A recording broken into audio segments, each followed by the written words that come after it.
Hi everyone, today we're exploring one of the most significant artifacts from ancient Egypt, the Palette of King Narmer. It was created around 3000 to 2920 BCE during Egypt's pre-dynastic period. This masterpiece is not just a remarkable work of art, but also a crucial historical document.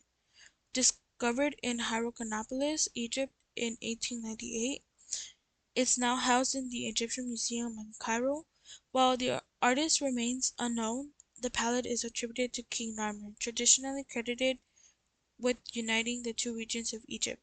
In this video, we'll explore the historical, cultural, and artistic significance of this powerful piece. At the time it was created, Egypt wasn't a unified kingdom. It was divided into two regions, Upper Egypt in the south and Lower Egypt in the north, each ruled by its own king. This palette commemorates a major political shift, the unification of these two regions under one ruler, King Narmer.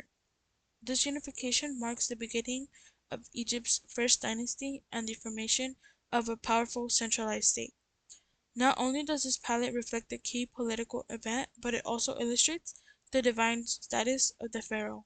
In ancient Egypt, the king wasn't just a political leader, he was viewed as a divine figure, a mediator between the gods and the people. This concept of divine kingship is central to understanding the imagery on the palette, as Narmer is depicted as both a conqueror and a divine ruler.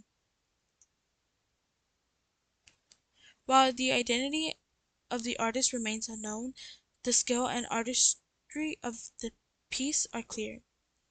The palette of King Narmer was likely created by or crafted by skilled artisans during Egypt's early history.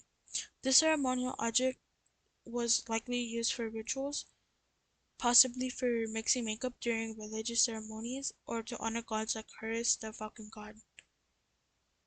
The palette was discovered in Hierakonpolis in 1898, buried in a temple site alongside other ritual objects.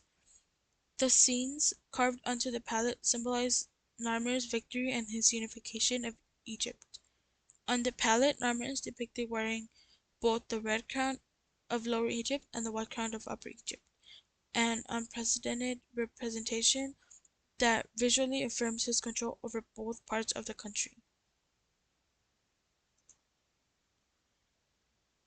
This beautiful piece is made from slate, standing about 64 centimeters tall, with intricate carvings on both sides. The palette is divided into horizontal registers, we can see that here,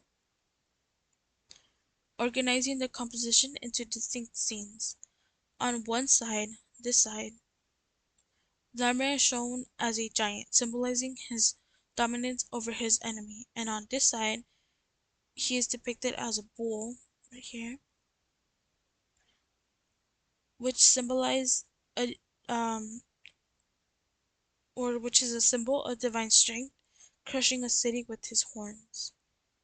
Right here we can see that the enemy is being grabbed by his hair, and right here we can see that they are dead, which means they are conquered towns. That's what this symbolizes.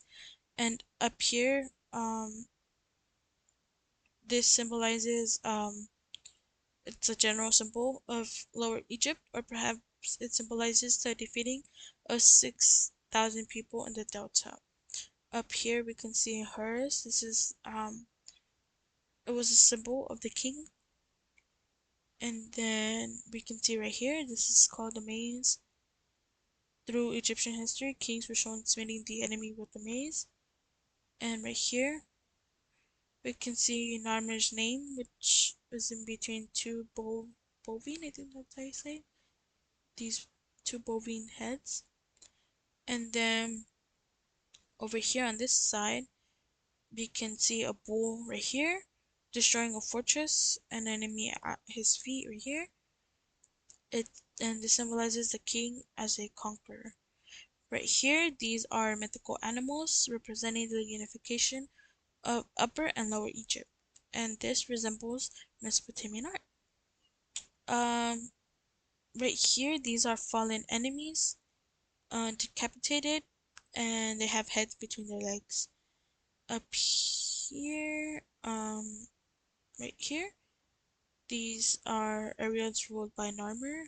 That's one of the theories. And the texture of the palette is smooth and polished, reflecting its ceremonial use. The figures are carved in low relief, creating a striking contrast between the smooth surface of the stone and the intricate, detailed figures. This contrast emphasizes the importance of the king and his divine role, making the scenes of the palette come to life. So why does this artwork matter? First and foremost, the palette of King Narmer is one of the earliest representations of the unification of Egypt under a single ruler.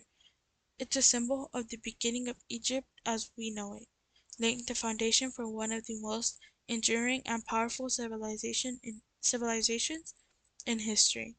The imagery on the palette also emphasizes Narmer's divine status. The depiction of Narmer wearing both crowns, the red crown of Lower Egypt and the white crown of Upper Egypt, illustrates his control over the entire country. Meanwhile, his representation as a bull crushing a city connects him with the divine strength and power, an image that would become central in Egyptian royal iconography. On a personal level, the palette of King Narmer offers an incredible glimpse into the origins of one of the world's most powerful civilizations. The symbolism captured in this artwork speaks to the immense power and responsibility of the pharaohs, who were not only rulers but also seen as divine protectors of the land. The palette blends history, art, and religion into one cohesive narrative, highlighting the divine authority of the pharaohs and the intertwining of politics and religion. What strikes me the most is how this early piece of art conveys a message about legitimacy and immortalization of royal power. The size, detail, and symbolism of the palette makes Narmer's unification of Egypt feel both powerful and almost otherworldly.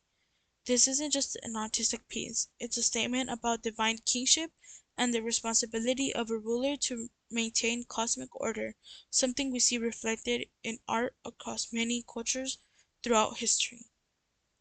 To sum up, the palette of Narmer is far more than a beautiful work of art. It's a vital historical document. It provides a glimpse into the early stages of Egyptian civilization, capturing the moment when Egypt was unified under a single ruler.